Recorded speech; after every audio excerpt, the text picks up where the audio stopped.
अस्सलामुअलैकुम वरहमतुल्लाहि वबरकातुहू। पर्दा और सफ़र। अक्सर लड़कियां पर्दा करती हैं और ऑब्वियसली कभी ना कभी तो सफ़र पे जाना ही पड़ता है। और जब हम सफ़र के लिए निकलते हैं तो हमें किस तरह से मैनेज करना है, पर्दे में रहकर हम किस तरह से सफ़र कर सकते हैं। जो कि पैदल चलना पसंद करते हैं और पैदल सफ़र करते हैं, और ऐसी लड़कियां जो पर्दा करती हैं और पैदल सफ़र कर रही हैं, तो अगर उनके साथ कोई गैर महरम है तो उन्हें क्या करना चाहिए, उन्हें आगे पीछे हो जाना चाहिए। दूसरी कंडीशन आती है कि आप गाड़ी में सफ़र करते हैं। अगर आपने गाड़ी में सफ़र करना है, विंडो वाली साइड पे बैठना है, ताकि अगर हम विंडो वाली साइड पे जब बैठते हैं तो हमारे लिए सफ़र करना आसान हो जाता है पर्दे की हालत में। जैसे हम विंडो वाली साइड पे बैठ के अपने ग्लव्स उतार सकते हैं, अपनी सॉक्स उतार सकते हैं और खाने पीने की अशिया खा सकते हैं नीचे मुँह करके, राइट। पता है इसके आगे एक सीट बनी होती है और सीट के पीछे हम बैठे होते हैं, साथ विंडो होती है, विंडो के साथ पर्दा भी लगा हो। और अगर आप सो भी जाती हैं तो इट्स ओके, आपको कोई भी नहीं देख सकता। में बैठती हैं या फिर दूसरी तरफ बैठती हैं जहाँ पे विंडो नहीं होती, तो अगर आप सो रही हैं तो आप गिर भी सकती हैं, तो आपको इस तरह मुश्किल पेश आ सकती है। विंडो वाली साइड का इंतखाब करें ताकि अगर आपने ग्लव्स उतारने, अगर खाना पीना है, अगर सोना है, तो आप कंफर्टेबली सारा कुछ कर सकें, राइट। और दूसरी सबसे बड़ी कंडीशन आ जाती है कि अगर हम किसी के घर में जाते हैं तो हमें ना बहुत बड़ी एक प्रॉब्लम का सामना करना पड़ता है।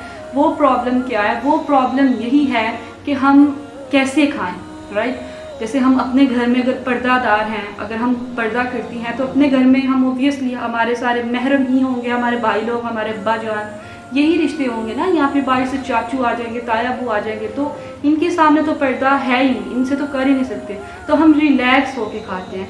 लेकिन जो ही हम किसी के घर चले जाते हैं, किसी दूसरे के घर चले जाते हैं, तो हमें बहुत मुश्किल पेश आती है, राइट। आप ये सोच रहे होंगे कि इसमें मुश्किल वाली कोई बात नहीं है। अगर आप किसी के घर में जाते हैं तो आपको सबसे पहले क्या करना है, उन्होंने खाना सबका दस्तरख्वान पे लगा दिया और आपका भी खाना उधर ही है। आपने उन्हें आराम से बोलना है, क्या मैं ये खाना अंदर लेके जा सकती हूँ? आप ये भी सोच रही हैं कि कहीं पे जाके मैं अच्छे से खा पी भी नहीं सकती, तो आप खा सकती हैं, कंफर्टेबली खा सकती हैं। वो किस तरह से कि आप अपना खाना अलहदा रूम में ले जाएं, साथ में 2-3 बच्चों को अगर आपके साथ गए हैं या फिर उनके घर वाले बच्चे हैं उनको भी साथ ले जाएं, ताकि उन्हें बुरा ना लगे कि ये अकेली बैठ के खा रही। तीसरी कंडीशन आ जाती है कि अगर आप अब्रॉड में हैं और आपने पर्दा भी शुरू कर लिया है और आपने वापस आना है। मैं आई थी तब तो मैंने पर्दा नहीं किया था, लेकिन अब मैं वापस जा रही हूँ तो मैंने पर्दा किया हो। क्या आपने कॉन्फिडेंट रहना है कि नहीं भाई, मेरा लिबास अब बेहतरीन हो गया है, ठीक है। अपने लिबास पे प्राउड करें भाई,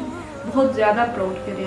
आपने बहुत कॉन्फिडेंट से उन्हें जवाब देना जब वापस जाना है। आपकी जिठानी होगी, आपकी देवरानी होगी, या फिर अगर आपकी शादी नहीं भी हुई तो सब लोग होंगे, तो वो कहेंगे क्या मतलब अब पर्दा उतार कोई औरतें आती हैं तो वो अबाया पहनती हैं, राइट। इट्स ओके, ये एक नॉर्मल चीज़ है। लेकिन जब कोई अपना नकाब नहीं उतारता तो फिर सब सोचने लगते हैं कि ये अब तो नकाब उतार लो, अब तो कोई भी नहीं है। आराम से आहिस्तगी से जवाब देना, मैं तो पर्दा करती हूँ, अल्हम्दुलिल्लाह मैं पर्दा करती हूँ।